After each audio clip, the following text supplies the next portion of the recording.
नमस्कार, आप देख रहे हैं एनबी न्यूज। मैं आपके साथ रवि राजपूत। हमारे खास कार्यक्रम स्वर्णिम मध्य प्रदेश छत्तीसगढ़ में आप सभी का स्वागत है। तो शुरुआत करते हैं छत्तीसगढ़ की बड़ी खबर से। छत्तीसगढ़ के मनेन्द्रगढ़, चिरमिरी, भरतपुर और सक्ती के रहवासियों को वर्षों पुरानी ख्वाहिश पूरी हो गई है। 40 साल पहले लिया गया लोगों का संकल्प पूरा हो गया है। छत्तीसगढ़ के मुख्यमंत्री भूपेश बघेल मनेन्द्रगढ़ पहुंचे, जहां सीएम बघेल ने 2 नवगठित जिलों का शुभारंभ किया। अब मनेन्द्रगढ़, चिरमिरी, भरतपुर प्रदेश का 32वां और सक्ती प्रदेश का 33वां जिला होगा। इन दोनों क्षेत्रों के लोगों में आज जबरदस्त उत्साह देखने को मिल रहा है।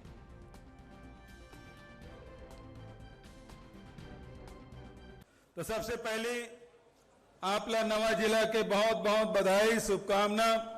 बहुत पुराना मांग रही से नवा जिला के, जब से बैकुंठपुर जिला मुख्यालय बने से तेकर पहले से मनेन्द्रगढ़ जिला बनाए के यहाँ के लोगन में संघर्ष करत रही से, और वो संघर्ष लगातार चलत रही से। धरना प्रदर्शन यहाँ से लेके भोपाल, दिल्ली तक, रायपुर तक। तो कोनो दाढ़ी बनाए, कोनो दाढ़ी बढ़ाए, तो कोनो और कुछ करे, कुछ संकल्प ले। बहुत जन के संकल्प वर्षों बाद पूरा होइस। ओकर बर जैन मन जिला बनाए बर संघर्ष करेस, वो सब ला बहुत बहुत बधे कि जिला बनाओ। तब मोल समझ नहीं आती कैसे जिला बनी सीट एरिया से। तो भगीरथ प्रयास, मतलब एक कविता है ना, कोशिश करने वाले की कभी हार नहीं। बराबर के ये जिला के पहले जन प्रभारी रही से, ते समय जिला के बने की प्रक्रिया शुरू हो रही से, और नवा प्रभारी बने तब ये जिला अस्तित्व में आए। तो दोनों बहन बैठे सीट हरिया और हमारे ताम्रध्वज भैया एक बार जोरदार ताली। पहली तैयारी से कि हम जिला में 4-5।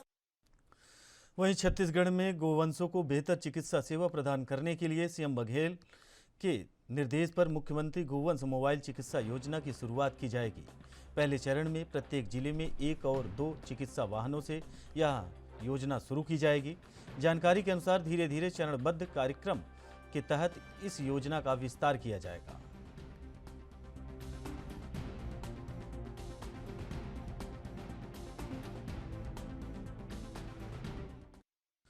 छत्तीसगढ़ के नवगठित जिला मनेन्द्रगढ़, चिरमिरी, भरतपुर के उद्घाटन के अवसर पर मनेन्द्रगढ़ पहुंचे सीएम बघेल।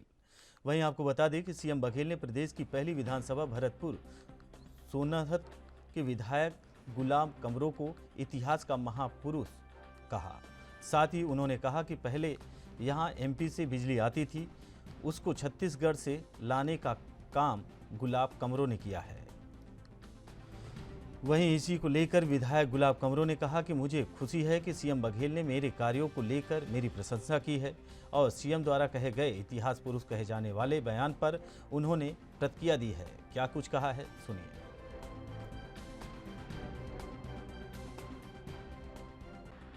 मध्य प्रदेश से बिजली आदरी से, वो बिजली अब छत्तीसगढ़ से आए शुरू हो। भाई गुलाब कमरो बहुत बधाई। गुलाब कमरो तो तुम्हारे पर इतिहास पुरुष है। खुशी है, मुझे गर्व का विषय है कि कोई भी मुख्यमंत्री मेरे कार्यों से प्रशंसा होके मुझे मेरे कार्यों का प्रशंसा करे, मेरा हौसला बढ़ाए। तो मुझे अपने आप में, अपने माता पिता में मुझे बड़ा गर्व है कि मुझे जैसे बेटा को जन्म दिया है, और एक छत्तीसगढ़ के मुख्यमंत्री द्वारा इतना बड़े शब्दों का जो शब्द थे, जो इतिहास बनाने की बात को लेकर कहे थे, तो निश्चित रूप से मुझे गर्व की बात है, और मुझे एक हौसला मिलता है। इससे मुझे और एक शिक्षा मिलेगी, इससे मेरा हौसला बढ़ेगा, मैं और ज़्यादा से ज़्यादा बेहतर काम करूँगा तो और ज़्यादा आगे बढ़ सकूँ। वहीं मध्य प्रदेश के जबलपुर में उजागर हुए यूरिया घोटाले पर सीएम शिवराज सिंह चौहान की फटकार के बाद शासन और प्रशासन एक्शन में आ गया है। वहीं फुर्ती ऐसी दिखाई कि जांच टीमें छापेमारी की कार्रवाई शुरू की और गायब हुए 1020 टन यूरिया में से 130 मैट्रिक टन यूरिया ढूंढ निकाला।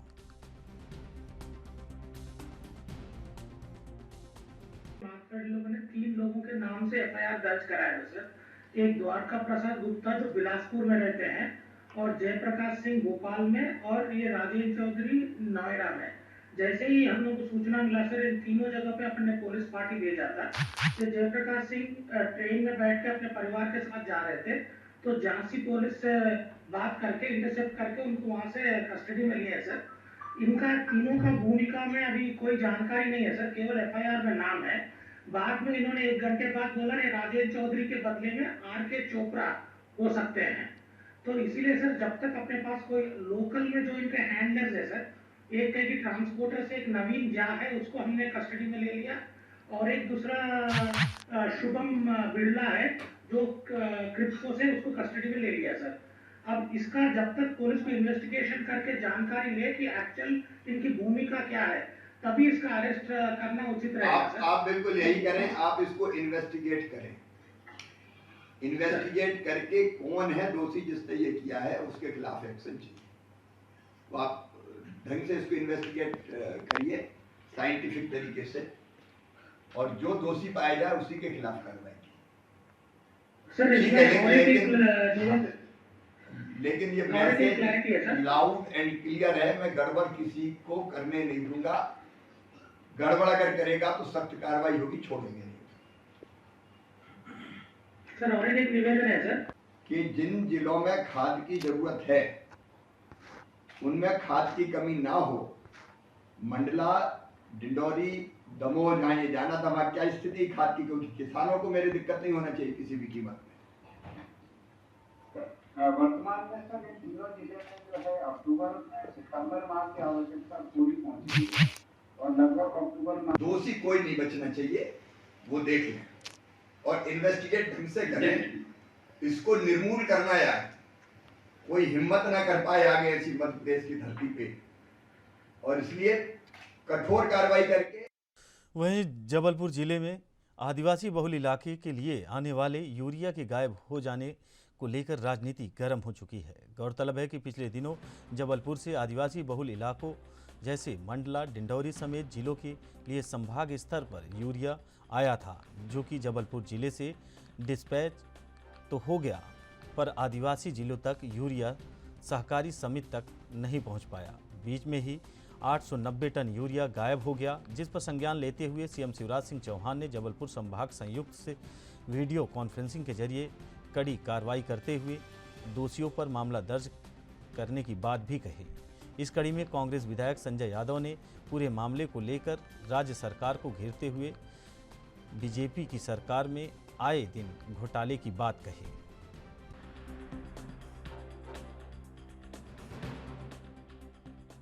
देखो, ये नई बात नहीं है, इनका तो हर साल का काम। जब भी किसानों को खाद देने की बात आती हो, बीज देने की बात हो, परिवहन की बात हो, गेहूं परिवहन की बात हो, इस समय खरीदी की बात हो, इसमें तो घोटाला ही घोटाले।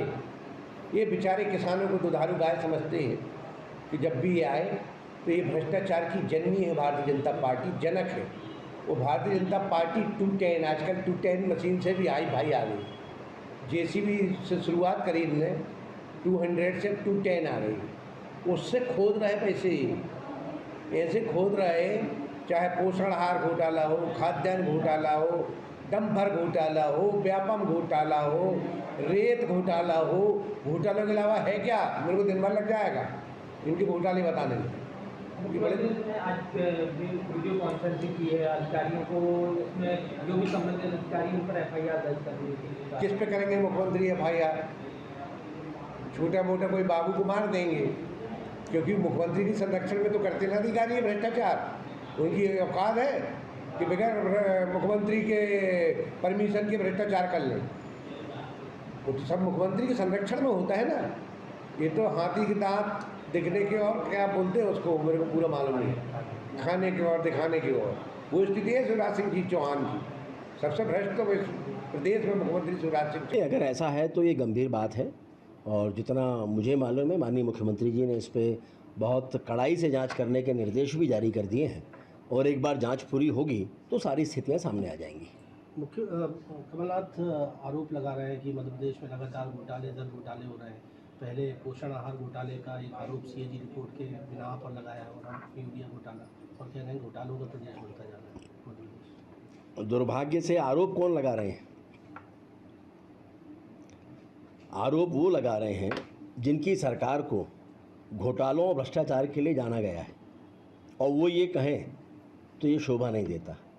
मध्य प्रदेश की सरकार पूरे पारदर्शिता के साथ काम कर रही है, जनता की सेवा के कार्यों में लगी है, योजनाएं जनता तक पहुँचें इसके लिए प्रयास कर रही है, और कहीं अगर कोई गड़बड़ी सिस्टम में दिखाई देती हैं तो उसके लिए कड़ी कार्रवाई हो, ये मुख्यमंत्री जी हमेशा निर्देशित करते हैं। विधानसभा में लगातार उठाने की एक बात पीसीसी चीफ की ओर से की गई और कहा गया कि तमाम घोटालों को जांच करें। उठना चाहिए, अगर कोई बात है तो करना चाहिए, लेकिन विधानसभा में मुद्दा उठाकर पलायन नहीं करना चाहिए, भागना नहीं चाहिए, उस पर चर्चा भी करना चाहिए, उसकी चर्चा को सुनना भी चाहिए। लेकिन कांग्रेस की नीति ये रहती है कि मुद्दा छुआ, उसको उठाया और उत्तर सुनने के। वहीं पिछड़ा वर्ग आयोग के अध्यक्ष गौरी शंकर बिसेन ने मीडिया से बातचीत में साल 2023 का चुनाव बालाघाट से नहीं लड़ने का ऐलान किया है। उन्होंने कहा कि मैं अगला विधानसभा चुनाव परंपरागत सीट से नहीं लड़ूंगा, पार्टी चाहे तो बेटी मौसम को टिकट दे सकती है। और इसी के साथ उन्होंने क्या कुछ कहा है, सुनिए। 15 अगस्त 2021 को महामहिम राज्यपाल महोदय ने गजट नोटिफिकेशन कर ओबीसी वेलफेयर कमीशन का गठन किया और उस कमीशन का चेयरपर्सन का दायित्व मुझे मिला। कुछ दिनों बाद मेरे मित्र विधायक प्रदीप पटेल और कुछ माह बाद मेरी बहन कृष्णा गौर जी सदस्य के रूप में आयोग के मनोनीत हुए। तदुपरांत हम लोगों ने काम किया। 2 सितंबर को 1 वर्ष पूरा हुआ। आज हम 9 तारीख में हैं। मैं कहना चाहता हूं कि 1 साल में आयोग ने अपने दायित्वों का विषम परिस्थिति में कोरोना के दौर में निर्वहन करते हुए जो सदन में माननीय मुख्यमंत्री ने कहा था और जो संकल्प सर्वमत पारित हुआ था, ओबीसी के रिजर्वेशन के बगैर नहीं होंगे इलेक्शन, उसको प्रामाणिकता करने में, उसको पूर्ण करने में हमने एक छोटी सी भूमिका का निर्वहन किया है। माननीय उच्चतम न्यायालय ने पहले दिन हमें कहा कि गो टू इलेक्शन, राज्य निर्वाचन आयोग को और राज्य सरकार को कहा कि बिना आरक्षण के आप चुनाव कराइए, ओबीसी का आरक्षण के आपके पास में कोई प्रामाणिकता नहीं। जब हमने प्रामाणिकता के दस्तावेज हमारे वकील साहबानों ने प्रस्तुत किया तो माननीय 2 बेंच के न्यायाधीशों ने अपने फैसले पर पुनर्विचार किया और आप सब जानते हैं कि 50% की सीलिंग को रखते हुए 35% तक इकाई से आरक्षण। मैं उदाहरण देना चाहता हूँ, मेरा बालाघाट जहाँ से मैं आता हूँ, 33 हमारे वार्ड हैं, 11 वार्ड निर्वाचन अधिकारी ने ओबीसी के लिए आरक्षित किया है। इस तरह से वो 33% हो गया। और राज्य में अनेक हमारी ऐसे इकाइयाँ हैं जहाँ पर 35% तक का आरक्षण मिला है। इसको मैं स्पष्ट कर देना चाहता हूँ, उस इकाई में एसटी का जो है मतदाता, एससी का जो मतदाता है, उसको मिलने वाले आरक्षण से बचा जो शेष है 50% का डिफरेंस, वो ओबीसी को मिलेगा। इसमें हमारा अलीराजपुर झाबुआ में हमारा निश्चित रूप से पॉपुलेशन कम है और इसलिए वहाँ पे ओबीसी को प्रतिशत कम बैठेगा। मध्य प्रदेश का सर्वाधिक ओबीसी बहुल जो हमने गणना किया है, जिसकी सर्टिफाइड कॉपी हमने कलेक्टर से लिया है, 68.9 बालाघाट में सर्वाधिक ओबीसी मतदाता रूरल एवं अर्बन को मिला करके। पूरे राज्य का औसत यदि मानते हैं तो 48%। आयोग ने कहा कि जनसंख्या ही आधार नहीं है, मतदाता ही आधार नहीं है। आपको स्पष्ट करना पड़ेगा कि आखिरकार ओबीसी को क्यों आरक्षण। हमने कहा कि हमारे माननीय राज्यपाल जी ने जो हमें दायित्व दिया है उसमें कहा था सामाजिक, आर्थिक और शैक्षणिक आरक्षण। अध्ययन आप करें, उसमें से निकल के आता है कि समाज तब तक तरक्की नहीं कर सकता जब तक उसको हमारे लोकतंत्र में पॉलिटिकल आरक्षण ना हो। हमने लोकतंत्र को मान्यता दी, डॉक्टर आम्बेडकर जी के संविधान में हमने डेमोक्रेसी को प्राप्त किया है। और इसलिए मैं मानता हूं कि हमने जो अपना रिपोर्ट प्रस्तुत किया, हमें मानते हैं कि हमारा ओबीसी का वर्ग यदि आरक्षण को नहीं प्राप्त करेगा तो उसमें किसी भी वर्ग का व्यक्ति आएगा, वो एसटी भी हो सकता है, एससी भी हो सकता है और ओबीसी का भी हो सकता है। और इस आधार पर माननीय न्यायालय ने हमारे चीफ सेक्रेटरी साहब, हमारे विभाग के पीएस, हमारे विभाग के कमिश्नर, हमारे आयोग के माननीय सदस्यों ने जो मेहनत की उसका परिणाम है और प्रेस के मीडिया के बंधुओं ने हमें सहयोग किया है। मैं आप सबका अभिनंदन करना चाहता हूं और मैं कहना चाहता हूं कि ट्रिपल टेस्ट का हमने पूर्ण पालन किया और इसके आधार पर आज हम गौरव के साथ कह सकते हैं कि हमने अपनी सरकार को आरक्षण के साथ चुनाव कराने का अवसर दिया और राज्य निर्वाचन आयोग ने पूरे शांतिपूर्वक चुनाव संपन्न कराए। अब उन कुछ स्थानीय निकाय, कुछ नगर परिषद, नगर पालिकाओं के चुनाव जो ट्राइबल क्षेत्र के थे उनके हो रहे हैं और मुझे लगता है कि वो 27 तारीख को कुछ जगह पे चुनाव हैं। इस माह के अंत तक पूरे राज्य में ग्राम पंचायतों के, जनपद पंचायतों के, जिला पंचायतों के और नगर परिषद, नगर पालिका, नगर निगमों के सारे चुनाव। वहीं मध्य प्रदेश की पूर्व सीएम उमा भारती ने प्रेस वार्ता की। इस दौरान उन्होंने कहा एमपी में बेरोजगारी चरम पर है और उन्होंने ऐसी वजह से ही गरीब सवर्णों को लेकर ये बड़ी मांग कर दी है। साथ ही उन्होंने क्या कुछ कहा है, सुनिए।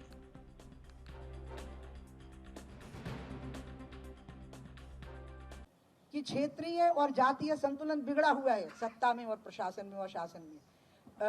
ग्वालियर संभाग का भी बिगड़ा हुआ है, सागर संभाग का भी बिगड़ा हुआ है, रीवा संभाग का भी बिगड़ा हुआ है। और मैं मंत्रिमंडल का जो दूसरा विस्तार हुआ, पहले में तो 3 बने थे, दूसरा जब हुआ तो मैं दुर्भाग्य से मैं लखनऊ में सीबीआई कोर्ट में पेश होना था मुझे, तो मैं वहाँ थी। तो जैसे मैंने टीवी पर पट्टी देखनी शुरू की, मैंने कहा भैया प्लीज़ आपका जो नाम आ रहे हैं मंत्रियों के, इसमें रीवा संभाग नेग्लेक्ट हो रहा है, इसमें ग्वालियर संभाग नेग्लेक्ट हो रहा है। क्षेत्रीय और जातीय संतुलन बिगड़ा हुआ है, ये ठीक नहीं है, इससे कभी असंतोष भड़क सकता है। तो उन्होंने जो उत्तर दिया वो मैं नहीं दूंगी, क्योंकि मैं बताऊंगी नहीं, क्योंकि हम दोनों की प्राइवेट बात हो रही थी। लेकिन मैंने ये इशारा पहले कर दिया था कि सत्ता में, शासन में, प्रशासन में, भागीदारी में असमानता नहीं दिखनी चाहिए। स्वास्थ्य सेवाओं में, शिक्षण संस्थाओं की सेवाओं में भी बहुत असमानता आ चुकी है और ये असमानता विभिन्न रूपों में भड़केगी और अराजकता उत्पन्न करेगी। इसलिए प्रीतम तो अलग मुद्दा हो गया है, अब तो मुद्दा आ गया है असमानता का।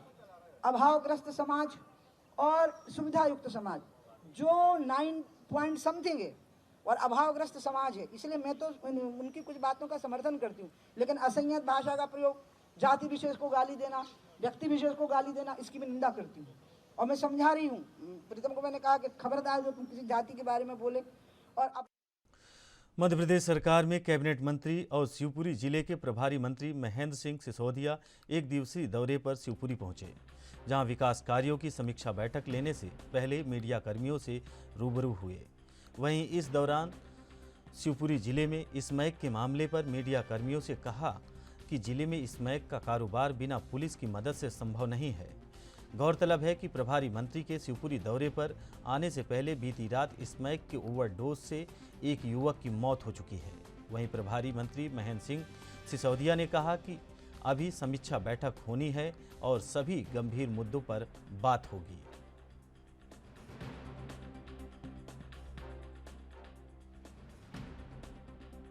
यहाँ के जनप्रतिनिधियों ने मेरे संज्ञान में ये बात लाई, अध्यक्ष जी, दीदी, कि स्मैक का प्रचलन बहुत ज्यादा शिवपुरी जिले में हो रहा है और आज मीटिंग में मैं सख्त से सख्त कार्रवाई करने चाह रहा हूँ।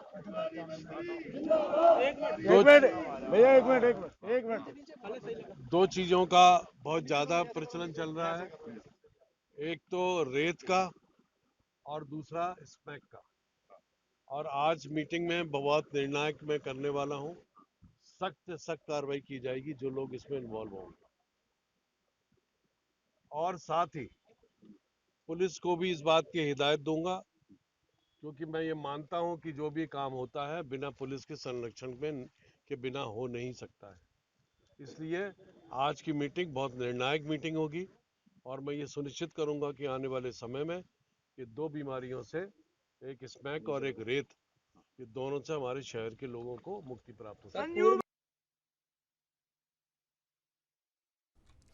वहीं छत्तीसगढ़ के बेमेतरा जिले के साजा विधानसभा क्षेत्र में कृषि एवं पंचायत मंत्री रविंद्र चौबे की गृह ग्राम मोहभाटा में राज्य दैनिक वेतनभोगी कर्मचारियों ने मांग रखी। वहीं उन्होंने अपनी एक सूत्री मांग नियमितीकरण को लेकर उनके गृह ग्राम में पहुंचकर तहसीलदार को ज्ञापन सौंपा। बता दें कि छत्तीसगढ़ राज्य दैनिक वेतनभोगी कर्मचारी संघ के आह्वान पर राज्य भर के दैनिक वेतनभोगी कर्मचारियों ने एक सूत्री मांग नियमितीकरण को लेकर रविंद्र चौबे के निवास कार्यालय का घेराव किया। वहीं राज्य की कांग्रेस सरकार द्वारा अपने जन घोषणा पत्र में अनेक वादे किए गए थे, जिसमें सर्वप्रथम दैनिक वेतनभोगी कर्मचारियों के नियमितीकरण करने का वादा किया था।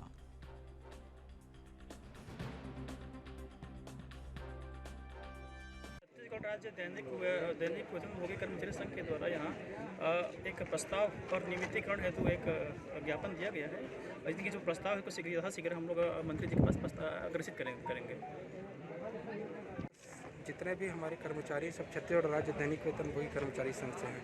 हमारी मांग है नियमितीकरण की। जो भी प्रदेश में कार्यरत जितने भी शासकीय विभाग हैं, वहाँ कार्यरत जितने भी दैनिक वेतनभोगी उनके नियमितीकरण की मांग है सर। सरकार ने 10 दिनों में नियमितीकरण का वादा किया था, जो आज 3.5 साल बीत जाने के बाद भी आज तक पूरा नहीं हुआ है। शासन के समक्ष हम लोग लगातार धरना प्रदर्शन के माध्यम से उनके पास ज्ञापन भी दे रहे हैं और विगत हम लोगों ने 4-5 माह में 3-4 मंत्रियों का भी घेराव किया है। उसके पहले हम लोगों ने इसके पहले TS बाबा जी का किया और अमरजीत भगत का किया, मोहम्मद अकबर जी के पास भी गए थे और माननीय ताम्रध्वज साहू जी के पास भी गए थे। तो उन्होंने हमारी बात को मुख्यमंत्री के समक्ष रखने का। अगर आपकी मांग पूरी नहीं होगी तब क्या करेंगे? हमारी मांग अगर पूरी नहीं होती तो हम दिसंबर महीने में निश्चितकालीन आंदोलन में जाएंगे, उसके बाद फिर अनिश्चित में जाएंगे, क्योंकि हमको सबसे एक सूत्री मांग है।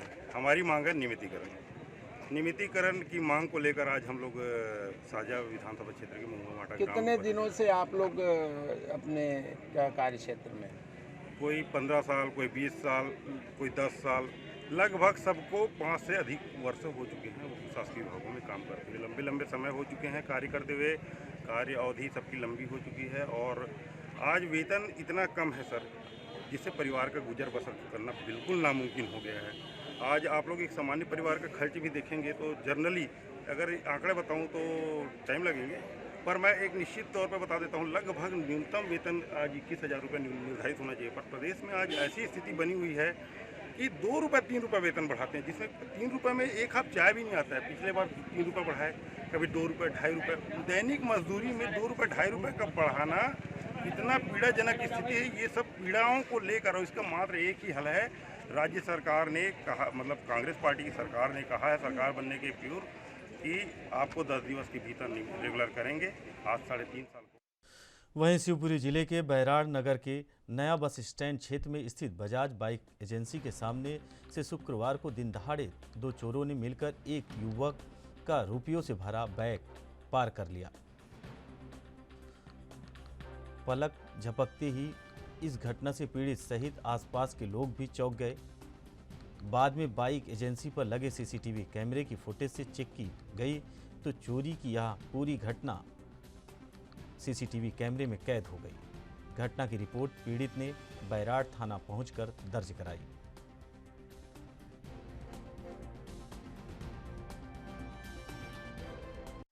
क्या नाम है और क्या घटना हुई थी आपके साथ बताएं? और मेरा नाम है।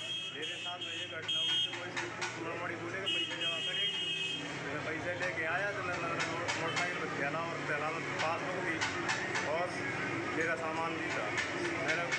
मैंने जब मोटरसाइकिल रख के मेरे पास न करो मोटरसाइकिल की क्या लगा दे गाड़ी की लाइट है देखो वो लोग बोले वो तो दूसरी बदलेगी दूसरी मैंने भैया लेके कोई जगह नहीं जा लगा देने तो वो लोग मतलब बातों को चढ़ो तो ना तो निकाल झटक कोई आपाजी की गाड़ी से आया दो लोग बाहर एक निकाल बस चला वो सीमेंट बदले गया। कितने पैसे थे तेल में? 10 हज़ार की गड्डी है 200 की और 20 रुपया और क्या था और छत्तीसगढ़ के राजनांदगांव जिले की डोंगरगढ़ पुलिस को आज बड़ी कामयाबी हासिल हुई है, जहां पुलिस ने चोरी के आदतन 2 आरोपियों को गिरफ्तार किया है, तो वहीं अवैध शराब का परिवहन करते हुए 3 आरोपियों को गिरफ्तार किया है। पूरे मामले की जानकारी देते हुए डोंगरगढ़ थाना प्रभारी सुरेंद्र स्वर्णकार ने बताया कि पिछले दिनों किराना दुकान में हुई चोरी के मामले में आरोपियों की तलाश पुलिस टीम द्वारा की जा रही थी, जिसमें पुलिस को कामयाबी हासिल हुई है और 2 आरोपियों को गिरफ्तार भी किया गया है।